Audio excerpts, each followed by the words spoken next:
welcome to this edition of the Biker Angle. But before we begin...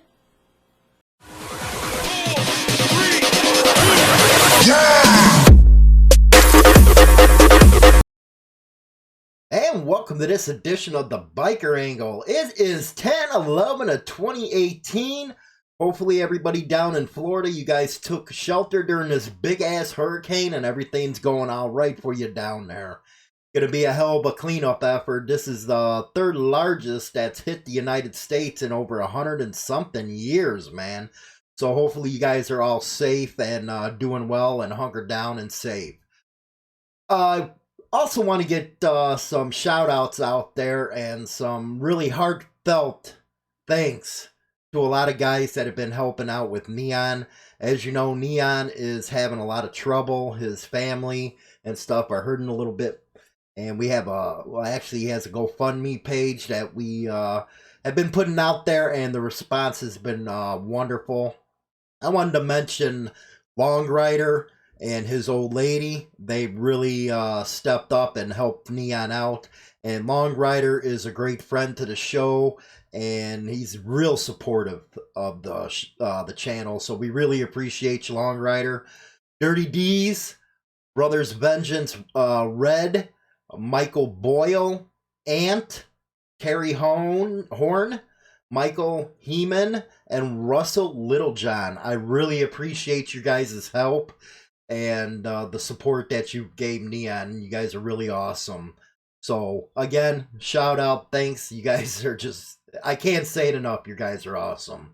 But let's get into today's subject. I know we're going to be talking about Harley Davidson and their sudden urge to go to Amazon and go that route with their clothing line. But yesterday, actually late last evening, it came out that the prosecutors hid evidence in the Pagan's murder case trial of, and this is pretty fucked up, of Freddy Augello.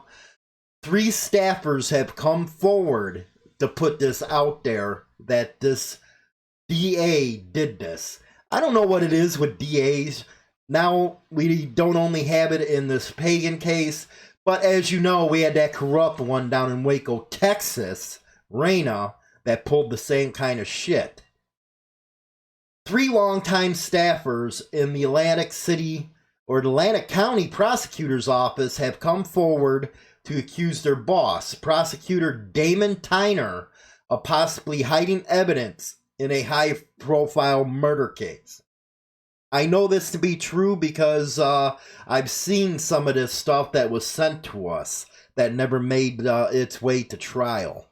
I know in a previous video that I mentioned it, but because there was a media blackout, couldn't put anything out there.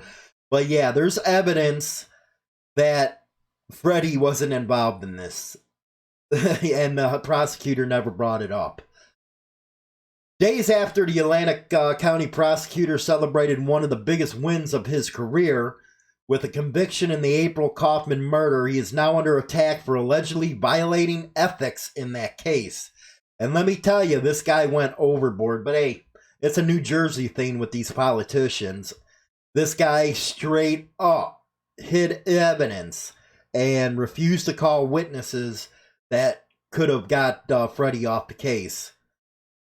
2 former and 1 current employee, and listen to what they are, of the Atlantic County Prosecutor's Office have asked for an investigation of Prosecutor Damon Tyner, alleging mortgage fraud that may have helped pay off debts from his failed political campaigns, unethical hiring of qualified relatives, and several ethics breaches in the Kaufman's case, including not properly disclosing information to the defense. You got that, right? Not disclosing information to the defense. But Tyner said the accusations are merely, as this always happens when this kind of shit comes out, personal issues with disgruntled former employees as current employee. Quote, as a result, I have retained legal counsel to respond to these matters. He said in a statement, the great work of the women and men of the Atlantic County Prosecutor's Office will continue unimpaired under my leadership, end quote.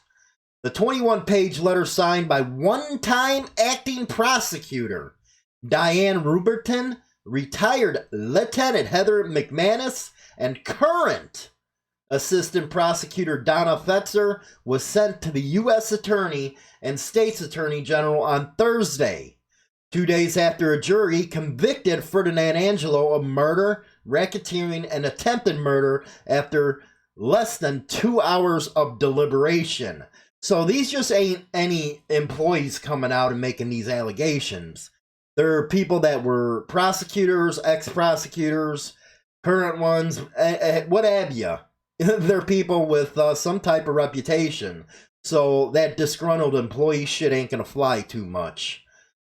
Tyner allegedly got a conviction with major help from the FBI and by refusing, quote, to conduct internal affairs investigations into the activities of certain detectives so as not to cloud the Kaufman prosecution.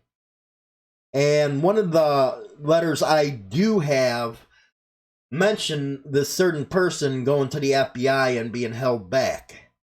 The letter also calls into question Tyner's appearance in a 2020 special on the case. The unethical media contact was to further his own political career-oriented aspirations at the risk of damaging the ongoing and criminal investigation and prosecution of criminal defendants in the Kaufman murder trial.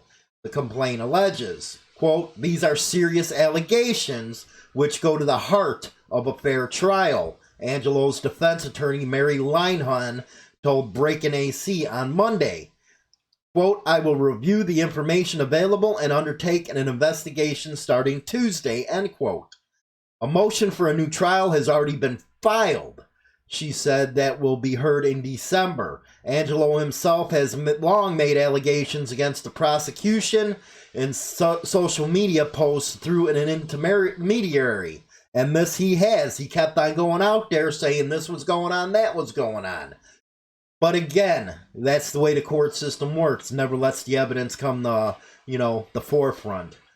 He was stopped from posting about the case before trial due to a gag order requested by the prosecution that was made after the 2020 special aired. Coincidence, right? Quote, we understand that you have become acquainted with Prosecutor Tyner and perhaps developed a friendship, quote, the woman wrote in the letter. Quote, nevertheless, we formally request an investigation in the conduct and practices that we believe in good faith to be violative of the law. They also allege that Tyner committed mortgage fraud involving the sale of his home and that it was subject of an FBI investigation and still may be ongoing. Foreclosure was filed on Tyner's home the day before he was sworn into office on March 15th of 2017. A lot of shit starting to add up, isn't it? The letter questions why serious financial difficulties would have been overlooked and suggests that the background check done on Tyner may have been relaxed since he was a sitting Superior Court judge at the time he was being vetted. The alleged criminal investigation, however, relates to an accusation of mortgage fraud. Tyner and his wife, Nicole Mylan Tyler, bought the home around late 2003 or early 2004 for $275,000. In March of 2006, Tyler's father-in-law, Herbert Milan, bought the home for $425,000, even though it never had a market value greater than $280,000, the letter alleges. Milan sold the house back to his daughter and his son-in-law 6 months later for $1. This move allegedly allowed Tyler to pay off the first mortgage and secure a second mortgage at double the value of the home in order to essentially secure a low-interest loan to, it is believed, pay off a political campaign debt, the letter says. Our office previously prosecuted a very similar case to that of Tyner's case, the woman wrote, referring to Betsy Borgs. She was sentenced to 18 months in federal prison in April. Quote, we tried to bring these issues to the attention to Tyner and give him an opportunity to help us and correct the situation, quote, the three state. Unfortunately, Tyner chose to react with anger and revenge. He fired Diane Rubenton. Tyner has also threatened to fire McManus and Fetzer. So as you can see, there is a lot going on in the Augello case.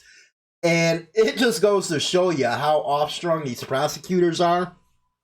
And for a lot of those people who claim that one percenters or, you know, some of the biker fringe is all criminal, all you have to do is look at your freaking own representatives, man. You know, they're out there. This Kaufman case was about a doctor selling prescription drugs. So think about that for a minute before you start throwing allegation that everybody in a one percenter club is criminals, because what these guys are doing out there, it morphs what a one percenter is doing, man. These guys are in the game of making hundreds of thousands of dollars on white crime type of shit. But let's get to our next subject here. Harley Davidson says it signed an agreement to sell clothing and accessories on Amazon's website, a step that could reach millions of customers. Yes, it's a sad day. Harley Davidson is now dependent on the clothing line to get those sales up, because the bikes, and this, you can look at all the stock reports out there, go to Motley Fool and all the investor websites. Harley ain't doing good anymore, man. Their sales are slipping real bad. And this just goes to show what kind of position they're really in. It said started Monday, which was this past week, certain items are available for purchase in the U.S. The 2-day shipping for Amazon Prime members, Harley Davidson said. And by the way, you can actually go through our link, through our Motorcycle Superstore, and you can go see all the products they got up there right now. But I have to say, man, the pricing's outrageous. Harley don't understand. Their name is not what it used to be, and people are not going to be paying big money just because it says Harley Davidson on there. Again, their noses are in the air to who their core people are, which is the working men and women of this country. So who wants to pay $30 for a damn t-shirt just because it has a Harley Davidson logo on? Screw that shit. Quote, we live in an on-demand, anywhere, anytime business environment where success depends on the ability to meet consumers on their turf and on their terms. Well, you sure the hell ain't meeting them at the dealerships. Heather Malenska, Harley's Senior Vice President of Marketing and Brand, said in a news release, for decades, Harley has aggressively pursued the motor clothes market with jackets and other apparel that are fashionable and functional. Well, let me tell you, man, I ain't spending no $500 on a fucking leather, I can tell you that. Zippers on jacket sleeves, for example, keep the wind out when riding in the cold and serve as vents when open on a hot day. Well, there you go, Mrs. Wizard. Thanks for telling us that. Clothing sales are a big part of Harley Davidson's business. Well, we know that, ain't we? And for years, the company's dealerships have sold items online. And get this, I didn't know this. Dealerships have been limited to selling non-current or obsolete items on Amazon, meaning the company is dictating what dealerships can put online to sell. That won't change, Harley says, but now the company has its own Amazon storefront selling current year merchandise directly to customers. The idea behind the Amazon connection is to reach customers who normally wouldn't go to a motorcycle dealership, but are attracted to the clothing and the iconic brand. Increasingly, U.S. consumers shop both online and in brick and mortar stores. Again, thanks, Miss Wizard. We live in this environment where success depends on the ability to go where the customers are, rather than expect that they are going to come to us. Here's an ideal for you, jacknuts. Why don't you just do a fucking virtual freaking dealership online, man? Let everybody pick out that way. Maybe you might sell some damn motorcycles again. Let's go again. Harley says it held a webinar with its dealerships telling them about the Amazon partnership. The company says prices will be the same as in dealerships, and it will also collect sales tax, meaning your ass is going to get raped. Harley says it's pursuing agreements with the international online retailers as well as Amazon. The steps are part of the company's broader plan called More Roads to Harley Davidson, aimed at attracting new customers. Yeah, they're going to need to attract them customers the way they're going right now with sales, let me tell you.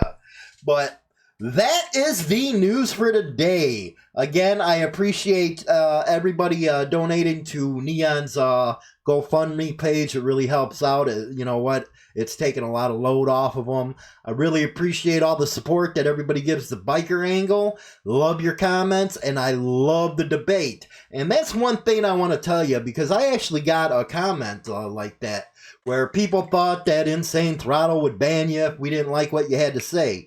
No, this channel is specifically for debate. And in order to have a debate, you have to have two opposing viewpoints.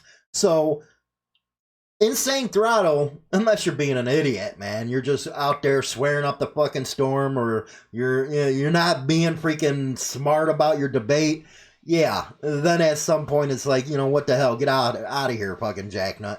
But we're not gonna freaking take off anybody's comments. We're just not like that, because we are a biker news site, and our biggest purpose is debate. That's what this YouTube channel, even though it's growing real quick and we really appreciate that, I always wanted to have the numbers low because we could have a good debate. That way we kept it contained and it didn't wash over and all that stuff, because I could be doing Facebook Lives and all that jive, but there's 33,000 followers over on that page, and they get all garbled. But I really appreciate the daily people coming out, giving their viewpoints. And, you know, even if I don't agree with it, it's still a debate. So that's something that we need to do, not only in the biker community, but in this country, especially after a lot of shit that's been coming out from the other side. But I ain't going to get into that today. But again, I appreciate everything. Let me reach over here and get this. This is selling like hotcakes. I really appreciate it. All that money is going towards Motorcycle Madhouse, going 5 days a week. I'm actually getting a marketing and business plan going together for it. That way we can have a schedule that I can propose to everybody, see what you guys think. It's going to be an hour-long program. Right now it's been airing on Tuesdays and Saturdays. And again, we got a huge followership over on Motorcycle Madhouse. But it's something that you can listen to on your way to work in the car, or just sitting around chilling, doing nothing, and getting freaky with your girlfriend, man. Hey, you need me to fucking, put some niceties out there? Let me know, man. I'll help you get laid. Hey, just let me know. But I really appreciate all the support, guys, and thanks for the donations. And here's the video about Neon. If you'd like to get involved, the link's in the description box. Don't forget to like and subscribe, and most importantly, share the channel and all the videos that you see. It only helps us get better out there. Until then, you guys be safe, and hopefully everything's good in Florida, and you guys are all good down there, man, because that was a monstrous storm. But I'll talk to you guys later. Hi, this is James Hollywood Machikari, host of the Motorcycle Madhouse and Biker Angle. I want to tell you about Scott Rose, aka Neon. Neon is a follower of Insane Throttle, but most important, a friend and brother. Neon suffered a tragic automobile accident that caused neurological damage to the brain and spine, as well as other injuries that altered the course of his entire life. Though he has courageously fought off the damage to his body, mind, spirit for years, it has come to the point where he needs additional support. New and old symptoms have returned, causing even more complications. Currently, he is in need of medical care that requires multiple studies from multiple doctors, facilities, and clinics around the United States. Unfortunately, many of the neurological scans, tests, and medications are not covered completely by his current insurance. I'm asking all followers of Insane Throttle, Motorcycle Madhouse, and Biker Angle to show Neon what being a biker is all about. Bikers are some of the most generous people on earth and always help each other when one of us goes down or is in trouble. I'm asking our followers if they can help a fellow biker and family in need. Neon has a GoFundMe page, and for those who feel it in their heart to help a fellow biker, I'm going to give you a free ebook of the #1 bestseller on Amazon, The New Age of Biking and Brotherhood in the motorcycle history category, to show my appreciation in helping a fellow biker in need. With the contribution, Neon will be able to get the medical care that he needs in order to help provide for his family. Please visit Neon's GoFundMe page and help us reach the $10,000 goal. Thank you, and God bless you, every one of you.